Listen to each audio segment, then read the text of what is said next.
여러분, 안녕하세요.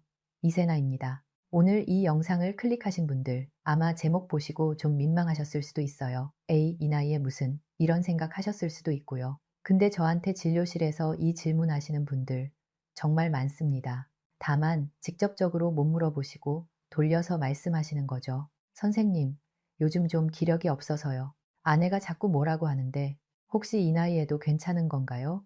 제가 비뇨의학과 전문의로 25년 넘게 일하면서 이런 질문 수천 번은 들었습니다. 그래서 오늘은 좀 솔직하게 이야기해 보려고 해요. 나이 드신 분들, 특히 60대, 70대, 80대 남성분들이 얼마나 자주 부부관계를 가지는 게 건강에 좋은지 과학적으로 뭐라고 하는지 말씀드릴게요. 먼저 한 가지 확실히 해드릴게요. 나이가 들면 성생활을 포기해야 한다? 이건 완전히 잘못된 생각입니다. 제가 얼마 전에 78세 환자분을 진료한 적이 있어요. 이분이 오시자마자 이렇게 말씀하시더라고요. 선생님, 저 아직 현역입니다.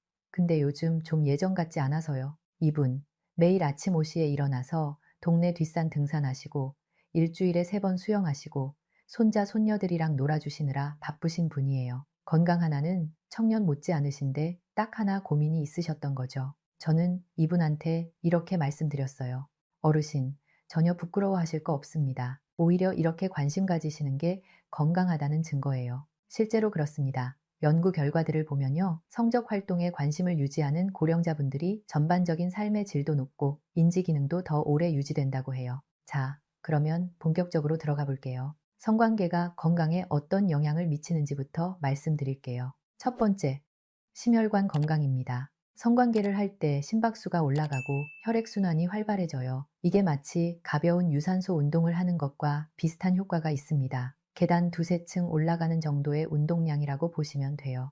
영국에서 진행된 한 연구에서는요, 규칙적인 성생활을 하는 남성들이 그렇지 않은 남성들보다 심장질환 발생률이 낮았다는 결과가 나왔어요. 물론 이미 심장에 문제가 있으신 분들은 주치의 선생님과 상담하시는 게 좋습니다. 두 번째, 면역력 강화예요. 규칙적인 성관계가 면역글로 불린 A라는 항체 수치를 높여준다는 연구 결과가 있어요. 이게 감기나 다른 감염병에 대한 저항력을 높여주는 거죠. 겨울철에 감기 안 걸리려면 뭐 여러 가지 방법이 있지만 이것도 하나의 방법이 될 수 있다는 거예요. 세 번째, 정신 건강입니다. 이게 정말 중요해요. 성관계를 하면 엔도르핀이라는 호르몬이 분비됩니다. 이게 우리 몸의 천연 진통제이자 기분 좋게 만드는 물질이에요. 스트레스 줄여주고 통증 완화시켜주고 기분 개선에도 도움이 됩니다. 특히 고령자분들 중에 우울증 겪으시는 분들 많잖아요. 자녀들은 독립해서 나가고 은퇴하고 나면 사회적 관계도 줄어들고 이럴 때 배우자와의 친밀한 관계가 정말 큰 힘이 됩니다.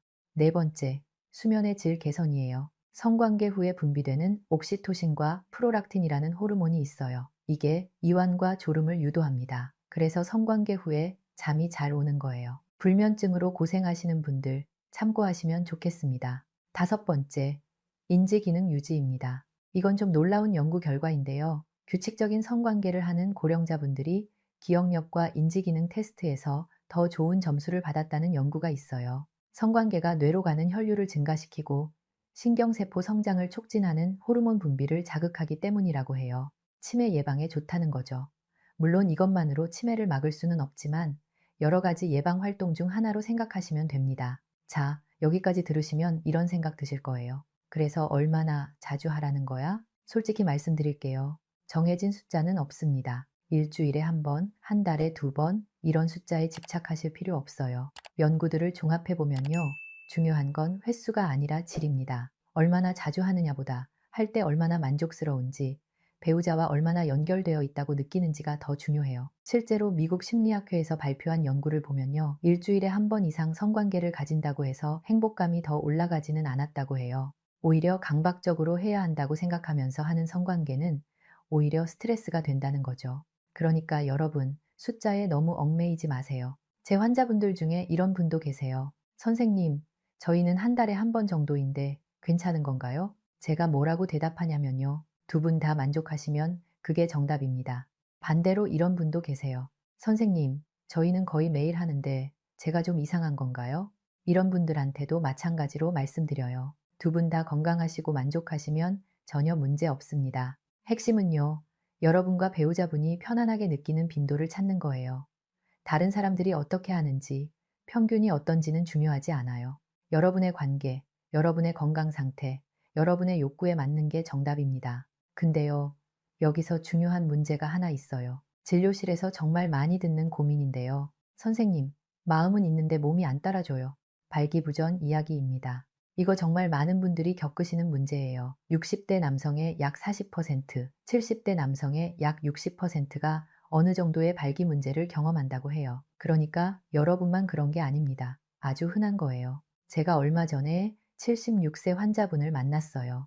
이분이 정말 건강하신 분이에요. 매일 운동하시고 식단 관리도 철저히 하시고 검사 결과도 다 양호하시고 근데 딱 하나 이 문제 때문에 고민이시더라고요. 선생님, 저는 아직 아내를 사랑해요. 아내도 저를 사랑하고요. 근데 이게 안 되니까 제가 남자로서 자격이 없는 것 같아요. 이 말씀 들으면서 마음이 좀 아팠어요. 제가 이분한테 말씀드린 거예요. 어르신, 발기 여부가 남자의 가치를 결정하는 게 아닙니다. 그리고 이건 치료할 수 있어요. 실제로 발기부전은 대부분 치료 가능합니다.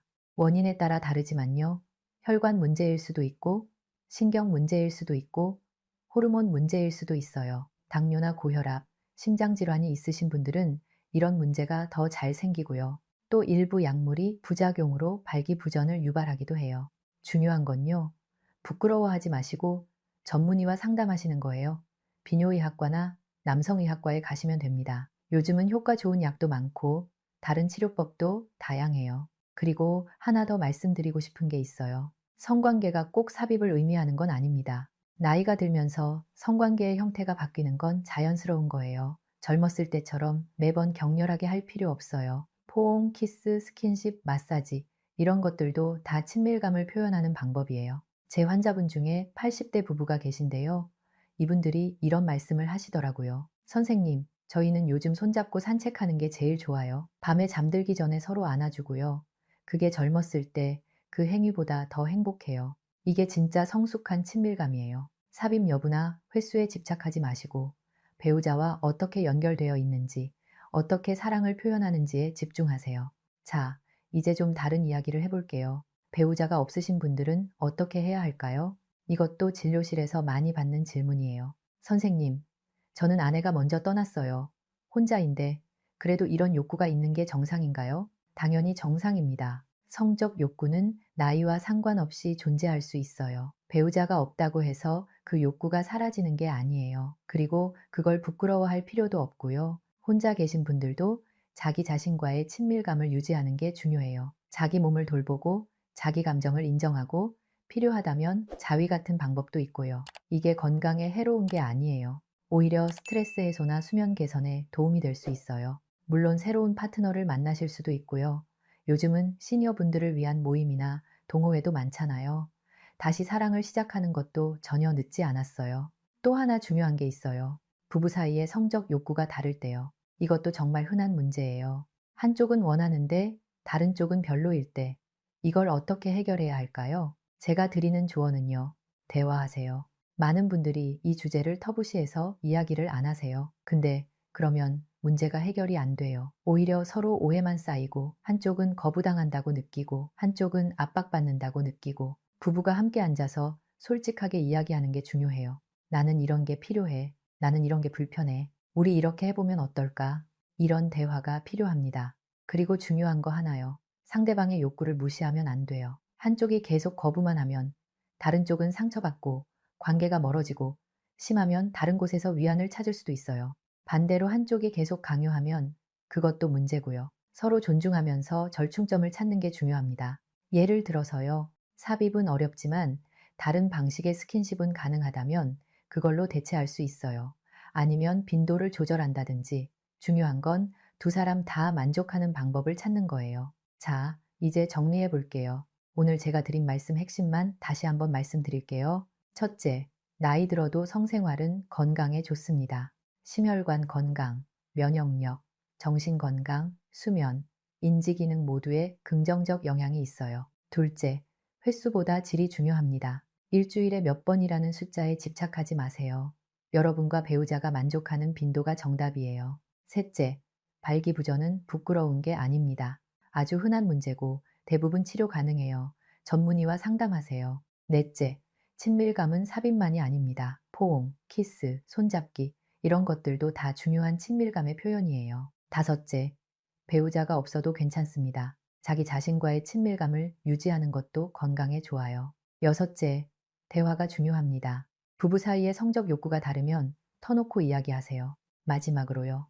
여러분, 사회가 정해놓은 기준에 맞출 필요 없어요. 이 나이에 무슨 성관계야? 이런 말 듣지 마세요. 여러분은 여러분만의 기준을 세울 권리가 있어요. 친밀감이란 게 뭔지, 여러분에게 무엇이 필요한지 스스로 정의하시면 됩니다. 젊었을 때처럼 해야 한다는 압박도 버리세요. 나이가 들면서 변하는 건 자연스러운 거예요. 그 변화를 받아들이면서 새로운 형태의 친밀감을 찾아가는 거, 그게 성숙한 거예요. 제가 25년 넘게 환자분들을 만나면서 느낀 거요. 사랑하는 사람과 연결되어 있다는 느낌. 이게 결국 가장 중요한 거예요. 그게 매일 밤 격렬한 관계든, 아침에 손잡고 커피 마시는 거든, 밤에 포옹하고 잠드는 거든, 형태는 중요하지 않아요. 연결되어 있다는 그 느낌이 건강하게 오래 사는 비결입니다. 오늘 영상이 도움이 되셨으면 좋겠어요. 혹시 오늘 내용 중에 궁금하신 거 있으시면 댓글로 남겨주세요. 발기부전 치료에 대해서 더 자세히 알고 싶으시다든지, 부부관계 개선에 대해서 더 듣고 싶으시다든지 말씀해 주시면 다음 영상에서 다뤄볼게요. 그리고요, 혼자 고민하지 마시고 가까운 비뇨의학과에 상담받으러 가세요. 진짜 별거 아니에요. 감기 걸리면 내과 가듯이 이런 문제 있으면 비뇨의학과 가는 거예요. 부끄러워할 거 하나도 없습니다. 여러분의 건강하고 행복한 노년을 응원합니다. 저는 이세나였습니다. 다음 영상에서 또 뵐게요.